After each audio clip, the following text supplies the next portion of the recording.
Welcome. Data flow இண்டிவிஜுவலாக as a nurse ஒரு paramedic நாங்களே பண்ணலாமா? ஏன் வந்து அதை ஏஜென்ட்ஸ் கிட்ட கொடுத்து தான் பண்ணணுமா அப்படின்னு கேட்டிங்கன்னா, கண்டிப்பாக நீங்களே இண்டிவிஜுவலாக டேட்டா ஃப்ளோ பண்ணலாம். பட் இங்கே வந்து பேசிக்காக சில நாலேஜ் தேவைப்படுது. என்னென்னு பார்த்தீங்கன்னா, உங்களுக்கு சிஸ்டம் ஆப்ரேட் பண்ண தெரியணும். அதுக்கப்புறம் அதோட இன்டர்ஃபேஸை அண்டர்ஸ்டாண்ட் பண்ணிக்க தெரியணும்.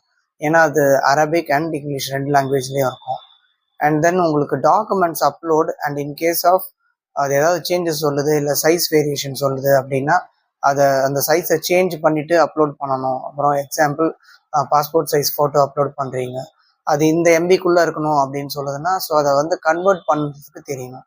ஸோ அதை ஆன்லைனில் அதெல்லாம் பண்ண தெரியும் அப்படின்ற பட்சத்தில் தான் உங்களுக்கு ஈஸியாக இருக்கும். அதே மாதிரி அது கேட்குற டேட்டாஸ் உங்களுடைய ரெஜிஸ்ட்ரேஷன்லேருந்து உங்களுடைய டிகிரியிலேருந்து அது கேட்கக்கூடிய டேட்டாஸை எக்ஸாக்டாக நீங்கள் அதில் இன்புட் கொடுக்கணும் ப்ராப்பராக.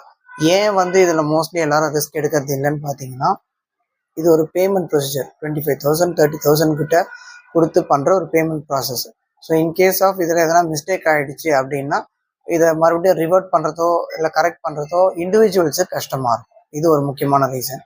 அது மட்டும் இல்லாமல் இன்கேஸ் ஆஃப் எனி இஷ்யூ நம்ம வந்து மெயில் போட்டு டிக்கெட் ரைஸ் பண்ணி இந்த இஷ்யூவை கிளாரிஃபை பண்ணுறதுக்கான பொறுமையாக இருக்கணும், அது பண்ணவும் தெரியணும். ஸோ இந்த ரீசன்ஸ்க்காக தான் வந்து யூஸ்வலி அதை நம்ம ஏஜென்ட்ஸை எக்ஸ்பர்ட்